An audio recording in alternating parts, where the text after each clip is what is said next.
Main difference जो है यहाँ पे क्या आता है, मेन डिफरेंस यही आता है कि जो इलेक्ट्रॉन और हैवी चार्ज पार्टिकल हैं, हैवी चार्ज पार्टिकल वो ज़्यादातर स्ट्रेट लाइन में मूव करते हैं, लेकिन इलेक्ट्रॉन जो है वो स्ट्रेट लाइन में मूव नहीं कर पाते। अब देखो बच्चे, यहाँ पे क्या होगा बच्चे कि इलेक्ट्रॉन है वो स्ट्रेट लाइन में मूव नहीं कर सकते। जैसे जो हमारा प्रोटॉन है वो आएगा वो स्ट्रेट लाइन में मूव कर जाएगा क्योंकि ज़्यादा स्कैटर्ड नहीं होगा, लेकिन इलेक्ट्रॉन है वो इतनी रिपल्शन सफ़र करता है कि वो बहुत ज़्यादा क्या होता है, स्कैटर्ड होता है एटम के जब मैटर में मूव करता है।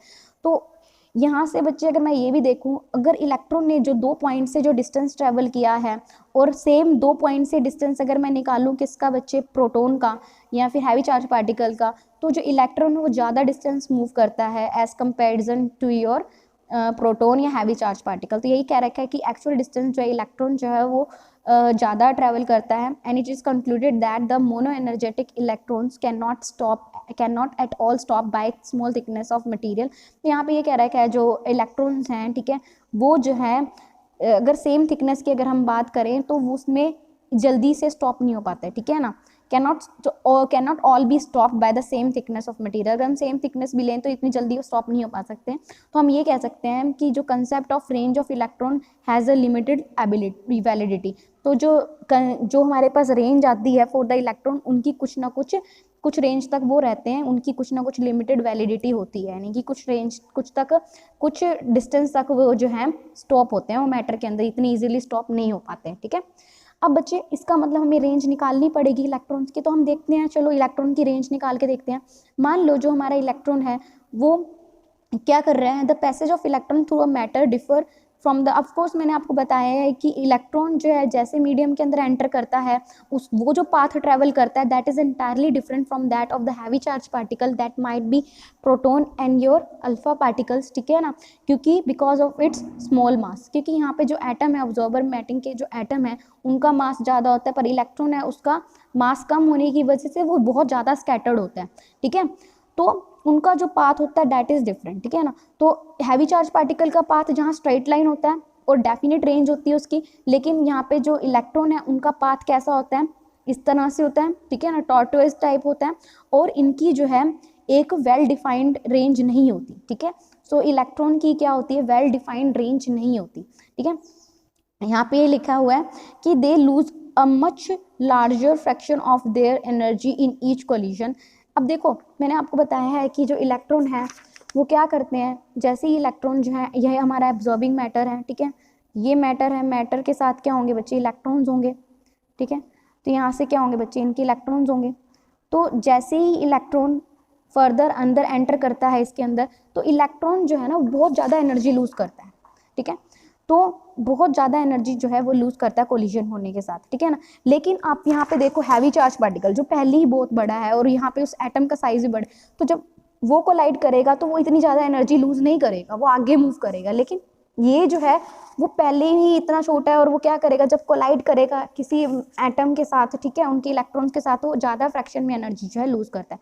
तो यहाँ से बच्चे ये भी कह रखा है कि ये लार्जेस्ट स्ट्रैगलिंग प्रोड्यूस करता है, लार्जेस्ट स्ट्रैगलिंग प्रोड्यूस होती है इन देयर रेंज। लार्जेस्ट स्ट्रैगलिंग मैंने आपको पिछले लेक्चर में, अगर आपने नहीं देखा स्ट्रैगलिंग क्या होती है तो पढ़ लेना बच्चे लास्ट में, ठीक है, लास्ट लेक्चर अपना जरूर पढ़ के आना। स्ट्रैगलिंग इफेक्ट मैं आपको थोड़ा सा बता देती हूँ कि अगर मान लो जो हमारे इलेक्ट्रॉन्स आ रहे हैं, इंसिडेंट इलेक्ट्रॉन्स आ रहे हैं, वो सारे के सारे अगर क्या करें, सबकी एनर्जी सेम होने के बावजूद भी वो हर इलेक्ट्रॉन जो है बच्चे वो क्या करता है, एकदम स्टॉप नहीं होता, हर एक जो है डिफरेंट पॉइंट्स पे स्टॉप होते हैं। तो इस करके जो है क्या आ जाती है, इनमें स्टैटिस्टिकल वेरिएशन आ जाती है, जिसको हम क्या कहते हैं बच्चे, स्ट्रैगलिंग कहते हैं, स्ट्रैगलिंग इफेक्ट दिखा।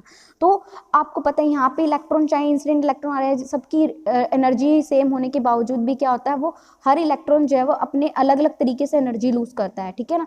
तो हर अलग अलग तरीके से एनर्जी लूज करेगा तो उसका जो स्ट्रैगलिंग इफेक्ट भी होगा वो क्या होगा, बहुत ज़्यादा होगा as comparison to your heavy charge particle. तो ये produces much larger straggling in their range. और यहाँ से क्या कह रखा है, वो मैंने आपको बताया अभी इलेक्ट्रॉन है, एटम के साथ, यहाँ पे एटम है, उसके इलेक्ट्रॉन, उसके साथ रिपल्शन होगी तो बहुत एंगल से वो क्या होगा, स्कैटर्ड होगा। और हमेशा याद रखना कि जब लो एनर्जी होती है ना तो इलेक्ट्रॉन जो होते हैं ना वो बहुत ज़्यादा एंगल से जो है स्कैटर्ड होते हैं, ठीक है ना। और उस केस में जो ionisation at low energy, ionisation loss वो क्या करता है, प्रीडोमिनेट करता है। मैंने आपको बताया, हमेशा से याद रखना जब भी कोई भी इलेक्ट्रॉन या कोई भी मैटर के अंदर इलेक्ट्रॉन जाएगा तो क्या होगा बच्चे, दो तरह के प्रोसेस शो करता है, या तो आयनाइजेशन होती है या एक्साइटेशन होती है। या तो क्या करेगा, इलेक्ट्रॉन इलेक्ट्रॉन के साथ कोलाइड करके उसको इतनी एनर्जी दे देगा कि वो इलेक्ट्रॉन मैटर से निकल जाएंगे, या क्या करेगा, उसे एक्साइट कर देगा। तो दोनों दो प्रोसेस होते हैं आपके पास।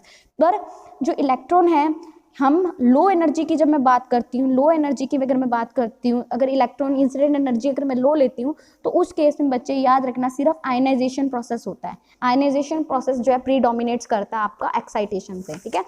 तो आयनाइजेशन है कि बहुत ज़्यादा इलेक्ट्रॉन्स निकलेंगे अपने उसमें से।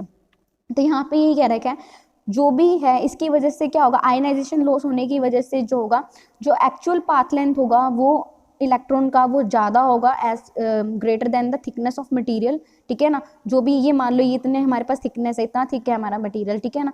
तो उस केस में जो हमारे पास जो इलेक्ट्रॉन्स हैं जो सब्सटेंस के अंदर जो है पाथ ट्रैवल करेंगे वो ज़्यादा होगा as comparison to your thickness of matter, जो उसे क्या कर रहे हैं, which bring them to end of their path, ठीक है ना। तो ये जो उसे स्टॉप करने की कोशिश कर रहा है। अब यहाँ पे ये क्या रखा है, तो अब यहाँ से हम ये कैलकुलेट नहीं कर सकते, थियोरेटिकली हम रेंज नहीं बता सकते इलेक्ट्रॉन की, कि जो कि किसका फंक्शन है एनर्जी का, ठीक है। लेकिन हम हैवी चार्ज पार्टिकल के लिए हमने इजीली जो है थियोरेटिकली हम बता सकते थे कि रेंज, और हमने बताई भी थी। तो माइनस डी बाय में डी एक्स, डी बाय में माइनस डी बाय में डी एक्स मैंने कैलकुलेट की थी, और हैवी चार्ज पार्टिकल, ठीक है। पर इसको अगर मुझे रेंज फाइंड आउट करनी है इलेक्ट्रॉन की, जो किसका फंक्शन है एनर्जी का, तो वो कैसे हम कर सकते हैं, बाय एक्सपेरिमेंटल डाटा, ठीक है ना। सिर्फ और सिर्फ एक्सपेरिमेंट बेसिस पे ही हम बता सकते हैं। तो यहाँ से जो है एक्सपेरिमेंट बेसिस पे देखा गया कि जो रेंज निकल के आती है इलेक्ट्रॉन की है वो बहुत कम होती है, जो उसने एक्चुअल में जो पाथ ट्रैवल किया हुआ है। रेंज भी क्या होती है बच्चे, कितना डिस्टेंस उसने ट्रैवल किया till it loses it's energy, ठीक है ना। तो रेंज जो है वो क्या आती है बच्चे, जो रेंज इलेक्ट्रॉन की निकल के आती है, और उसने जो मान लो इतना डिस्टेंस उसने ट्रैवल किया, और जो रेंज निकल के आ रही है एक्सपेरिमेंटली, वो क्या होती है बच्चे, कम आती है, जो उसने एक्चुअल पाथ ट्रैवल किया इलेक्ट्रॉन ने।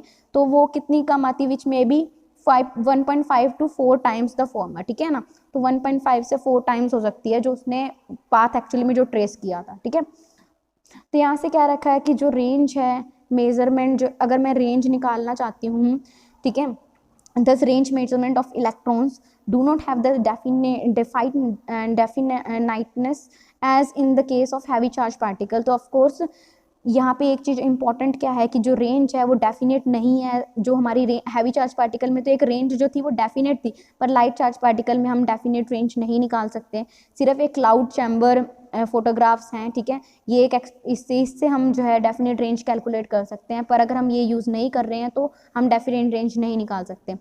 तो यहाँ पे ये भी क्या रखा है, अगर आपको इलेक्ट्रॉन जो है उसकी कुछ मान लो डेफिनेट इनिशियल एनर्जी से वो आ रहा है, ठीक है, तो have been used to define the maximum extrapolated range for the electron। तो यहाँ पे हम क्या कर सकते हैं कि अगर हमें जो है इलेक्ट्रॉन है उसकी मुझे क्या निकालनी है, कि रेंज मुझे बतानी है, उसकी जो इलेक्ट्रॉन्स आ रहे हैं उनकी अगर डेफिनेट एनर्जी है बच्चे, तो भी हम जो है उसकी जो एक्स्ट्रापोलेटेड रेंज मैंने आपको बताई थी, ठीक है ना, ये हमने इस तरह से जो हमने स्ट्रगलिंग इफेक्ट मैंने आपको बताया था कि, तो उस केस में जो ये हम ये परपेंडिकुलर ड्रॉ करते थे, ये that is your extrapolated range, यानी कि ये रेंज नहीं आनी चाहिए थी, फिर भी ये रेंज आती है, ठीक है ना। जो मतलब क्योंकि हर इलेक्ट्रॉन अलग अलग तरीके से एनर्जी लूज करता है, तो उस केस में जो है ये जो रेंज निकल के आती है दैट इज़ एक्स्ट्रापोलेटेड रेंज, ठीक है ना। अगर हम परपेंडिकुलर ड्रॉ करें तो हमें अगर हमें इलेक्ट्रॉन की डेफिनेट एनर्जी चाहिए, डेफिनेट एनर्जी पता होगी, तभी हम मैक्सिमम एक्स्ट्रापोलेटेड रेंज जो है इलेक्ट्रॉन की डिफाइन कर सकते हैं। यहाँ से एक चीज़ और है, जो बीटा पार्टिकल्स है उनकी जो रेंज है that is much longer than your alpha particle range, चाहे सेम एनर्जी की बात करें। अब यहाँ पे बच्चे जो रेंज है बीटा पार्टिकल की, हमने मान लो phosphorus 32 that is radio active isotope, उसने क्या किया, बीटा पार्टिकल्स एमिट करे, तो उसने एमिट करे, मान लो उसकी जो मैक्सिमम एनर्जी थी जो निकल के आए हैं beta particles that is 1.71 MeV। तो उस केस में जो रेंज निकल के आई है दैट इज़ 810 mg पर सेंटीमीटर स्क्वायर इन एल्यूमिनियम। मान लो एल्यूमिनियम की शीट में से हम उसको पास कर रहे हैं बीटा पार्टिकल को, तो रेंज निकल के आई है 810 mg पर सेंटीमीटर स्क्वायर। तो यहाँ से जो रेंज हमारे पास आई है बीटा पार्टिकल की वो बहुत ज़्यादा है अल्फा पार्टिकल से, is that their ionising power is much smaller. तो यहाँ से ये चीज़ है कि उनकी जो आयनाइजिंग पावर है वो क्या है, बहुत कम है। तो यहाँ से बच्चे तो यहाँ से जो बीटा पार्टिकल की जो रेंज निकल के आई है that is about 1/200 times of alpha particle range, ठीक है। तो जो रेंज है दैट इज 1/200 टाइम्स है किसकी, जो अल्फा पार्टिकल है उनकी रेंज से। तो यहाँ पे एक चीज़ और कह रखी है कि जो बीटा पार्टिकल्स हैं वो क्या करते हैं, can not produce ions below a critical energy, ठीक है ना। जो बीटा पार्टिकल्स जो हैं वो आयंस प्रोड्यूस नहीं करते अगर किसी एक पर्टिकुलर एनर्जी के बाद, अगर उस पर्टिकुलर एनर्जी से ऊपर अगर हम बात करेंगे तभी हम कह सकते हैं कि आयनाइजिंग पावर जो है वो क्या होगी, इंक्रीज होगी। यानी कि जो बीटा पार्टिकल्स हैं, जो भी आयंस आते जाएंगे उनको, एटम्स आते जाएंगे उनको आयनाइज करते जाएंगे, ठीक है। फिर एक मैक्सिमम तक पहुंचेंगे, फिर डिक्रीज होगी, फिर दोबारा से क्या होगा, इंक्रीज होनी शुरू होगी। तो मैक्सिमम आयनाइजिंग पावर अगर मैं कैलकुलेट करूँ वो किसके लिए होगा, जब उसकी एनर्जी कितनी होगी बीटा पार्टिकल्स की, 1000 इलेक्ट्रॉन वोल्ट। यानी कि इस इलेक्ट्रॉन वोल्ट पे जो है आयनाइजिंग पावर जो है बीटा पार्टिकल की मैक्सिमम होती है।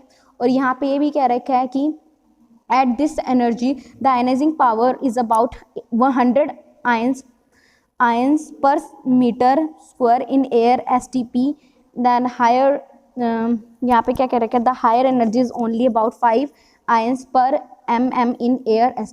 तो यहाँ पे एक चीज़ ये इंपॉर्टेंट, यहाँ पे ये क्या कह रखी है, जो आयनाइजिंग पावर है यानी स्पेसिफिक आयनाइजेशन जिसको हम कहते हैं, यानी कि स्टॉपिंग पावर भी आप बोल सकते हो। तो यहाँ पे जो आयनाइजिंग पावर है वो क्या होती है, अगर हम 100 आयंस पर mm होती है, ठीक है, स्टैंडर्ड टेम्परेचर प्रेशर पे। पर लेकिन अगर हम हायर एनर्जी की बात करते हैं तो उसके अंदर सिर्फ 5 आयंस जो है पर mm होती है। यानी कि क्या कह रखा है, इसमें जो आयनाइजिंग पावर जो है अगर लो एनर्जी पे वो 100 आयंस बना देता है, पर mm कितनी आयंस बना के चलता है, 100 आयंस, यानी कि 100 आयंस प्रोड्यूस कर देता है। लेकिन यहाँ पे कितने कर पाता है, सिर्फ 5 आयंस। आयंस का मतलब वही है कि बच्चे क्या कर दिया, इसने एटम जो आ रहे थे एयर के अंदर, जो एटम थे उसके इलेक्ट्रॉन्स को नॉकआउट कर दिया, ठीक है। तो नेक्स्ट है बच्चे absorption of beta particle through matter. तो बीटा पार्टिकल कैसे जो है मैटर के साथ इंटरेक्ट कर, आगे क्या था, absorption of beta particle through matter. अब देखो बच्चे कैसे जो है बीटा पार्टिकल जो है मैटर के अंदर ऑब्जॉर्ब होते हैं। तो बच्चे अगर आप मान के चलो एनर्जी, अगर मैं बात कर रही हूँ energy that is very less then कितनी, अगर एनर्जी बहुत कम है, लो एनर्जी की बात करती हूँ, तो यहाँ पे इन्होंने energy very less than 1 MeV ली हुई है। तो जो बीटा पार्टिकल्स जो एंटर करेंगे मैटर के अंदर, तो वो मेनली जो है दो ही प्रोसेस आपके शो करेंगे, that is your first process is your ionisation and the second process is your excitation. यानी कि जो बीटा पार्टिकल्स होंगे वो एटम, अब्जॉर्बिंग मैटर के एटम है उनके इलेक्ट्रॉन के साथ इंटरेक्ट करके क्या करेंगे, या तो आयनाइजेशन करेंगे या क्या करेंगे बच्चे, एक्साइटेशन। तो ये दो फैक्टर जो है वो डोमिनेट करते हैं, ठीक है। और बाकी बच्ची कुछ एनर्जी वो क्या कर सकते हैं, बाकी स्मॉल फ्रैक्शन ऑफ इलेक्ट्रॉन जो है वो क्या करेंगे, gamma rays, x rays produce करेंगे due to deceleration in the coulombic field of electron and nucleon. यह तो यहाँ पे क्या कह रखा है कि जैसे ये न्यूक्लियस है हमारा, ठीक है, ये आयन ऑर्बिट्स है हमारे पास, जैसे ही बीटा पार्टिकल आएगा वो क्या करेगा, अगर energy very very less then MeV है तो मैक्सिमम जो है वो क्या करेंगे, आयनाइजेशन करेंगे या क्या करेंगे, एक्साइटेशन। और कुछ जो हैं वो न्यूक्लियर फील्ड में से पास होंगे तो वो क्या करेंगे बच्चे, अपने में से जब वो बहुत तेज़ी से, जब थोड़े से न्यूक्लियर फील्ड में से पास होंगे या फिर न्यूक्लियस से पास होंगे तो वो क्या होंगे, बहुत तेज़ी से एक्सेलरेट करेंगे। एक्सेलरेट करेंगे तो क्या होगा बच्चे, हमें पता है जो एक्सेलरेटेड चार्ज पार्टिकल होता है वो अपने में से रेडिएशन एमिट करते हैं, तो वो क्या करेंगे, एक्स रेज एमिट करेंगे, ठीक है ना। तो कुछ फ्रैक्शन जो है इलेक्ट्रॉन का वो कहाँ से निकलेगा, न्यूक्लियर फील्ड में से पास होगा और एक्स रेज एमिट करेगा। पर मोस्टली जो फैक्टर डोमिनेटिंग होगा that is your excitation and ionization. लेकिन अगर हम हायर एनर्जी की बात करते हैं तो इलेक्ट्रॉन जो है वो मैक्सिमम जो है, इलेक्ट्रॉन अपनी एनर्जी जो है कैसे रेडिएट करते हैं, एक्सरेज की फॉर्म में रेडिएट करते हैं। क्योंकि जो वो क्या करते हैं, पॉजिटिव आयन यानी कि न्यूक्लियर फील्ड के साथ तो इंटरेक्ट करते ही और उसके साथ वाले इलेक्ट्रॉन्स उनके साथ इंटरेक्ट करके मैक्सिमम जो है फैक्टर जो डोमिनेट होता है वो कौन सा कर जाता है आपका, रेडिएशन वाला। तो अपने में से क्या करते हैं, वो एक्सरेज एमिट करते हैं। तो क्यों एमिट करते हैं, क्योंकि वो क्या करते हैं, इनइलास्टिक कोलिजन करते हैं, किसके साथ, एटॉमिक न्यूक्लियाई के साथ और इलेक्ट्रॉन के साथ। यानी कि जो न्यूक्लियस फील्ड है उसके साथ इंटरेक्ट करेंगे और उसके साथ जो इलेक्ट्रॉन है उनके साथ जो है इनइलास्टिक कोलिजन करेंगे, यानी कि उनको एनर्जी देंगे और क्या होंगे, फिर एक्सेलरेट हो जाएंगे, बहुत हायर एनर्जी से एक्सेलरेट हो जाएंगे और कौन सी एक्सरेज जो है वो क्या करेंगे बच्चे, एमिट करेंगे। तो लो फील्ड पे जो डोमिनेटिंग फैक्टर रहेगा वो एक्साइटेशन रहेगा या आयनाइजेशन रहेगा, और कुछ फ्रैक्शन से हमें क्या मिलेंगी, एक्स रेज मिलेंगी, ठीक है। लेकिन एट हायर एनर्जी की अगर मैं बात करूं तो जो डोमिनेटिंग फैक्टर होगा यानी इलेक्ट्रॉन जो है वो क्या करेंगे, ज़्यादा फ्रैक्शन में एक्स रेज एमिट करेंगे। क्यों एमिट करेंगे, क्योंकि जो न्यूक्लियर फील्ड है, कूलम्बिक फील्ड है, और जो इलेक्ट्रॉन उनके साथ वो इनइलास्टिक कोलिजन करेंगे। तो यहाँ पे सेम ही चीज़ है, absorption of beta with matter. तो मैंने यहाँ पे बच्चे अगर आप देखो तो सेम ही चीज़ है ये, कि इलेक्ट्रॉन अगर लो एनर्जी की बात करेंगे तो यहाँ पे इलेक्ट्रॉन जो है इनके साथ कोलाइड तो करेंगे, ठीक है, इनइलास्टिक स्कैटरिंग तो करेंगे ही, और इलेक्ट्रॉन के पास से निकलेंगे तो एक्स रेज एमिट करेंगे, और बाकी सारे क्या करेंगे, सिर्फ आयनाइज करेंगे और एक्साइट करेंगे। पर जो इलेक्ट्रॉन के बहुत पास से निकलेंगे, हायर एनर्जी वाले इलेक्ट्रॉन्स होंगे, वो क्या होंगे, न्यूक्लियर फील्ड के साथ भी इंटरेक्ट करेंगे इन इलास्टिक कोलिजन, और उसके इलेक्ट्रॉन के साथ इन इलास्टिक कोलिजन करके ज़्यादा से ज़्यादा एक्स रेज एमिट करेंगे, ठीक है। तो अब जो नेक्स्ट है हमारे पास, that is absorption curve for beta particles and range energy relation. अब मैंने अब्जॉर्प्शन कर्व हमने क्या निकाल रखी है, इलेक्ट्रॉन की हमने प्लॉट की हुई है, showing the plot of transmission versus absorption, ठीक है ना। तो हमने जो है ट्रांसमिशन वर्सेस अब्जॉर्प्शन का जो है प्लॉट दिखा रखा है यहाँ पे बच्चे, अगर आप देखो, ठीक है ना। तो ये जो है transmitted intensity, relative beta activity of transmitted, absorber thickness, जो भी हमारा मटेरियल उसकी जो थिकनेस है वो, यहाँ पे हमने क्या कर रखा है, बीटा और ट्रांसमिशन इंटेंसिटी सेम, और ऑब्जॉर्बर की थिकनेस, ठीक है ना। तो ये दो ग्राफ यहाँ पे शो कर रखे हैं, ठीक है, दो केसेस ले रखे हैं। पहले जो ऑब्जर्वर कर्व है वो क्या है, न्यूक्लियर बीटा पार्टिकल्स के लिए है, ठीक है। तो वो जो हमारे पास जो स्पेक्ट्रम आता है, that is your continuous energy spectrum, ठीक है। और एक जो है वो कैसा है, कंटिन्यूस एनर्जी स्पेक्ट्रम है, और एक हमारा लीनियर कर्व आ रहा है, वो किसके लिए आ रहा है बच्चे, मोनो एनर्जेटिक इलेक्ट्रॉन्स की वजह से। तो मोनो एनर्जेटिक इलेक्ट्रॉन्स की वजह से जो कर्व है, दैट इज योर, यानी कि जो इलेक्ट्रॉन्स हैं उनकी एनर्जी सेम होती है, तो उनके लिए जो कर्व आता है कि रिलेटिव बीटा एक्टिविटी या transmission intensity versus absorber curve, वो कैसी आती है, लीनियर। पर अगर हम न्यूक्लियर बीटा पार्टिकल की बात करते हैं तो उस केस में जो हमारे पास जो कर्व मिलती है वो कैसी होती है, कंटिन्यूस एनर्जी स्पेक्ट्रम हमें मिलता है, ठीक है। तो अब आपको पता है ये जो एक्स्ट्रा है इसको हम क्या करते हैं, जब परपेंडिकुलर ड्रॉ करते हैं दोनों का, तो यहाँ पे हमें क्या मिलती है, that is your practical range. ये जो रेंज होती है that is your practical range. होना क्या चाहिए था, ये सीधा यूं खत्म हो जानी चाहिए थी, पर ये क्या है, एक्स्ट्रापोलेटेड रेंज है। हमें पता है कि सारे बीटा पार्टिकल्स जो हैं वो मैटर में जाके अलग अलग तरीके से एनर्जी लूज करेंगे, तो इस करके जो हमारे पास रेंज इस तरह से आएगी। ऐसे ही सारे इलेक्ट्रॉन्स जो हैं वो आगे इलेक्ट्रॉन्स के साथ कोलाइड करके अलग तरीके से एनर्जी लूज करेंगे, तो हमारे पास इस तरह से आएगा। तो हम परपेंडिकुलर हमें क्या दे देगा, प्रैक्टिकल रेंज। तो यहाँ से जो प्रैक्टिकल रेंज हमें मिली, तो intersection of extrapolated line with the background, वो हमें क्या दे देगा बच्चे, प्रैक्टिकल रेंज। एंड यहाँ पे क्या कह रखा है, this is the thickness of material required to reduce the absorb beta particle intensity to the background counting range. तो यहाँ पे बच्चे क्या कह रखा है कि हम ये भी बोल सकते हैं कि जो मटेरियल है उसकी जो थिकनेस है वो क्या कर रही है, रिड्यूस कर रही है बीटा पार्टिकल की intensity to the background counting range, ठीक है। ये हम बाद में पढ़ेंगे। तो यहाँ पे बच्चे एक चीज़ हमारे पास इंपॉर्टेंट है, अगर यहाँ पे सेम देखो ऑब्जर्वर कर्व जो है जब बैकग्राउंड से मिलेगी तो उस केस में हमारे पास जो है मैक्सिमम रेंज वो किसकी निकल के आ जाएगी बच्चे, फॉर बीटा पार्टिकल की, ठीक है। तो आर बीटा फॉर इलेक्ट्रॉन, तो यहाँ पे क्या था, R beta for R P for nuclear beta particle, ठीक है। तो जो थिकनेस है ऑब्जर्वर कर्व की, this is the thickness of absorber curve required to stop beta particle of high energy. तो ये वाली जो हमारे पास निकल के आई है वो क्या है कि जो कितनी थिकनेस चाहिए, मटेरियल की कितनी थिकनेस होनी चाहिए कि बीटा पार्टिकल्स को रोक सके, ठीक है ना। तो यही चीज़ कह रखी है। तो यहाँ पे रेंज कर्व है फॉर द इलेक्ट्रॉन्स, दोनों इलेक्ट्रॉन्स के लिए रेंज कर्व है। एक कब है, जो मोनो एनर्जेटिक इलेक्ट्रॉन कर्व है, और एक क्या, nuclear beta particles having continuous energy. तो यहाँ पे याद रखना, जो न्यूक्लियस है जब बीटा पार्टिकल एमिट करता है, यानी इलेक्ट्रॉन्स निकालता है, हाई एनर्जी इलेक्ट्रॉन्स निकालता है, तो उसका कर्व क्या आता है, कंटिन्यूस एनर्जी स्पेक्ट्रम आता है।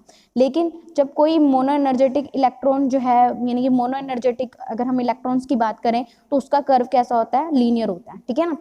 तो ये दो चीज़ें हमें पता होनी चाहिए। एम्पेरिकल एक्सप्रेशन यहाँ पे मतलब एक्सपेरिमेंटली जो है मीन रेंज जो है न्यूक्लियर बीटा पार्टिकल की निकाली हुई है as a function of kinetic energy.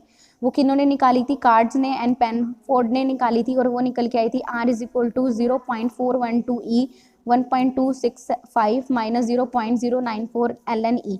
तो E की जो इंसिडेंट पार्टिकल एनर्जी है वो लाई करती है 0.01 से 3 में। ऐसे ही बच्चे R हमारे पास निकल के आए 0.530 E माइनस 0.106, तो E जो है 2.5 से 20 के बीच में लाई करता है। तो यहाँ से बच्चे ये क्या रखा है, जो ऑब्जॉर्बिंग कर्व है बीटा रेस के फॉर पर्टिकुलर किसी भी कोई भी सोर्स है, मान लो फॉस्फोरस जो है, ठीक है ना, वो अगर जो रेडॉन है अगर बीटा पार्टिकल्स निकाल रहा है, कुछ भी ऐसा हम सोर्स ले रहे हैं जो बीटा पार्टिकल्स एमिट कर रहा है, तो उस केस में जो हमारे पास जो कर्व आएगी वो कैसी होगी, एक्सपोनेंशियल होगी, ठीक है, और उसकी जो रेंज होगी बहुत लिमिटेड होगी। वो कैसे निकलेगी, I is equal to I nought e की power minus mu m x, और ये भी कह सकते हैं आई नॉट ई की पावर म्यू एक्स बाय में रो। आई नॉट जो इनिशियल इंटेंसिटी है, और आई इंटेंसिटी कब, जब उसने जितना पार्टिकल ने डिस्टेंस ट्रेवल किया है, ठीक है ना, मान लो एक्स डिस्टेंस जो है ट्रेवल किया है, और म्यू एम जो है that is your mass absorption coefficient, ठीक है, तो वो क्या होता है म्यू बाय में रो। तो ये यहाँ तक था आज का टॉपिक हमारा, ठीक है। तो कल हम यही पढ़ेंगे कि क्या डिफरेंसेस होते हैं energy loss by heavy charge particle and beta race.